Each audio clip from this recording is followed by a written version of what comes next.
दोस्तों, श्री कृष्ण भगवान अर्जुन से कहते हैं, हे तात, भाग्य का लिखा कभी नहीं मिटता है। मैं एक कहानी के माध्यम से तुम्हें समझाता हूँ। प्राचीन समय की बात है। किसी गांव में एक ज्ञानी पंडित रहता था। उस पंडित का एक दोस्त दूसरे गांव में रहता था और वह जन्म से ही लंगड़ा और गूंगा था। एक दिन पंडित अपने उस दोस्त से मिलने के लिए घर से निकला। उसके दोस्त का गांव वहां से काफी दूर था। वह ज्ञानी पंडित रास्ते में जा ही रहा था कि उसे अचानक एक आदमी मिला। वह आदमी भी उस पंडित के साथ साथ चलने लगा। पंडित ने भी सोचा कि रास्ता बहुत लंबा है, इस आदमी के साथ बातें करते करते रास्ता आसानी से कट जाएगा। ज्ञानी पंडित ने उस आदमी से उसका नाम पूछा तो उस आदमी ने अपना नाम महाकाल बताया। अब पंडित और महाकाल दोनों साथ साथ चल रहे थे कि रास्ते में एक दूसरा गांव आया। तब महाकाल ने उस पंडित से कहा कि तुम आगे चलो। मुझे इस गांव में एक पहचान वाले से थोड़ा सा काम है, मैं काम खत्म करके अभी आता हूँ। थोड़ी ही देर में गांव में एक भैंस ने एक आदमी को मार दिया और यह खबर पूरे गांव में फैल गई। कुछ ही देर में महाकाल पंडित के पास वापस आ गया। वह दोनों साथ साथ आगे बढ़ने लगे।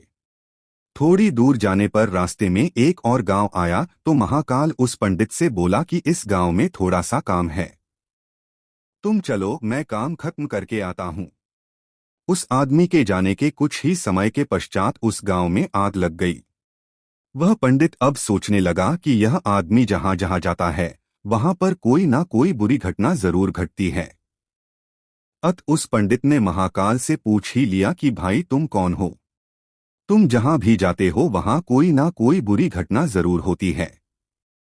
पंडित की बात सुनकर महाकाल बोला कि मैं यमदूत हूं, मनुष्यों के प्राण हरण करना मेरा काम है। उसके बाद पंडित ने महाकाल से पूछा कि तुम यमदूत हो तो यह बताओ कि अगली मृत्यु किसकी होने वाली है। तब महाकाल ने कहा कि अगली मृत्यु तुम्हारे उस मित्र की होने वाली है जिससे तुम मिलने के लिए जा रहे हो। वह पंडित सोचने लगा, यदि ऐसी बात है तो मैं अपने मित्र से मिलने नहीं जाऊंगा। यह सोचकर पंडित वापस अपने गांव की तरफ जाने लगा। महाकाल ने पंडित को वापस जाते हुए देखकर कहा कि तुम जो सोच रहे हो ऐसा कुछ भी नहीं होगा। होनी एक अटल सत्य है, इसलिए होकर ही रहेगी। थोड़ी देर में उस पंडित ने देखा कि उसका मित्र उससे मिलने के लिए बड़ी तेजी से चला आ रहा है। जैसे ही उसका मित्र उस पंडित के पास पहुंचता है, हृदयाघात होने के कारण उसकी मृत्यु हो जाती है। इससे उस पंडित को बहुत बड़ा पछतावा होने लगा। वह पंडित उस महाकाल से पूछता है, अच्छा तुम यह बताओ कि मेरी मृत्यु कब और कैसे होगी? तब महाकाल ने कहा कि तुम्हारी मृत्यु ठीक 6 महीने बाद दूसरे राज्य में फांसी लगने से होगी। पंडित यह बात सुनकर घबरा गया और वह जल्दी से अपने घर पहुंचा और सीधे अपने राज्य के राजा के पास गया और राजा को सारी बात बता दी। तब राजा ने सभी मंत्रियों को बुलाया और इस समस्या का हल पूछा। सभी ने सोचने के बाद यह हल निकाला कि वह पंडित इसी राजमहल में 6 महीने तक रहेगा।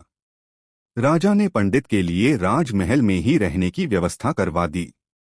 धीरे धीरे समय बीतता गया। उस पंडित को नींद में चलने की बीमारी थी और यह बात उस पंडित को मालूम भी नहीं थी। जिस दिन उसकी मृत्यु होने वाली थी उसी रात्रि को वह पंडित नींद में राजमहल से बाहर निकल गया।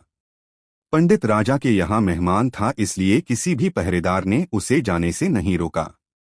वह पंडित राजमहल से निकलकर दूसरे राज्य के राजमहल में जाकर राजा के शयन कक्ष में राजा और रानी दोनों के बीच में जाकर सो गया।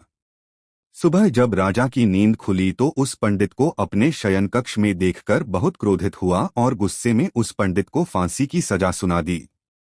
तब पंडित ने उस राजा को सारी कहानी सुना डाली। पंडित की बातों पर राजा को विश्वास नहीं आया।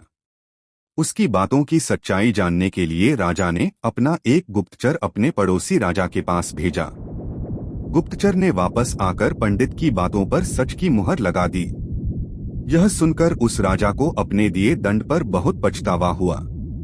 लेकिन उस राज्य का एक नियम था कि एक बार राजा जो सजा सुना दे अभी उसको बदला नहीं जा सकता। राजा ने एक राजसभा बुलाई और सभी मंत्रियों से इसका उपाय पूछा। तब उस राजसभा में यह फैसला लिया गया कि एक कच्चे धागे का फंदा बनाकर आप पंडित को पहनाकर अपना वचन पूरा कर लीजिए। कच्चे धागे का फंदा होने के कारण पंडित की मृत्यु भी नहीं होगी और आपके फैसले की लाज भी बच जाएगी। तब कच्चे धागे से फांसी का फंदा बनाया गया और उसके अगले दिन पंडित के गले में डालकर फंदे को खींच दिया गया। सभी ने यह सोचा था कि पंडित को कुछ नहीं होगा। फांसी देते समय धागा तो टूट गया, लेकिन उस कच्चे धागे की वजह से उस पंडित के गले की नस कट गई, जिसकी वजह से उसका खून तेजी से निकलने लगा। ज्यादा खून बह जाने की वजह से उस पंडित की मृत्यु हो गई। श्री कृष्ण कहते इस कहानी से हमें शिक्षा मिलती है कि मृत्यु एक अटल सत्य है। मृत्यु से कभी घबराना नहीं चाहिए। हर जीव अपने किए हुए कर्मों के अनुसार निश्चित समय के लिए इस संसार में आता है। मनुष्य स्वयं चाहे अथवा ना चाहे, लेकिन समयावधि पूर्ण होने के पश्चात इस दुनिया से उसे जाना ही पड़ता।